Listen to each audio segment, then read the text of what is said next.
excited that you decided to join me for another story time. Today, we are going to be reading Giraffes Can't Dance. So let's get started. Gerald was a tall giraffe whose neck was long and slim, but his knees were awfully crooked and his legs were rather thin.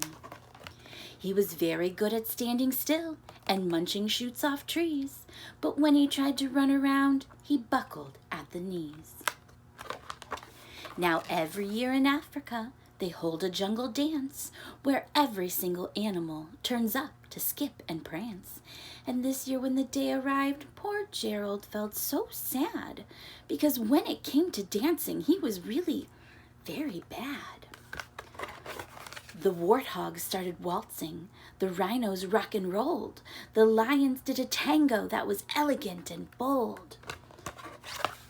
The chimps all did a cha-cha with a very Latin feel, then 8 baboons then teamed up for a splendid Scottish reel. Gerald swallowed bravely as he walked towards the floor, but the lion saw him coming and soon began to roar.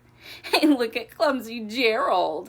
all the animals sneered. "Giraffes can't dance, you silly fool! Oh, Gerald, you're so weird." Gerald simply froze up. He was rooted to the spot. "They're right," he thought. "I'm useless. Oh, I feel like such a clod." So with that, he crept off from the dance floor and started walking home. He'd never felt so sad before, so sad and so alone. Then he found a little clearing and looked up at the sky. "The moon can be so beautiful," he whispered with a sigh. "Excuse me," coughed a cricket who'd seen Gerald earlier on. "Sometimes when you're different, you just need a different song.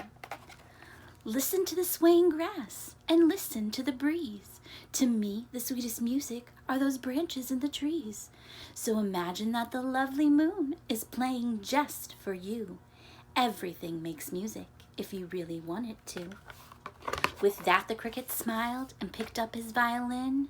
Then Gerald felt his body do the most amazing thing. His hoofs had started shuffling, making circles on the ground. His neck was gently swaying, and his tail was swishing round.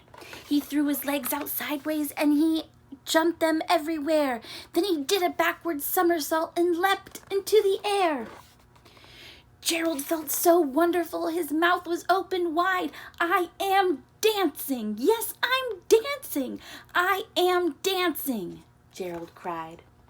Then one by one, each animal who'd showed up at the dance arrived while Gerald boogied on and watched, quite entranced. They shouted, "It's a miracle! We must be in a dream! Gerald's the best dancer that we have ever seen! How'd you learn to dance like that? Please, Gerald, tell us how." But Gerald simply twirled around and finished with a bow. Then he raised his head and looked up at the moon and stars above. "We can all dance," he said, "when we find music that we love." That was such a great book. Thank you so much for joining me, friends. I would love to see you next time for more stories. Bye.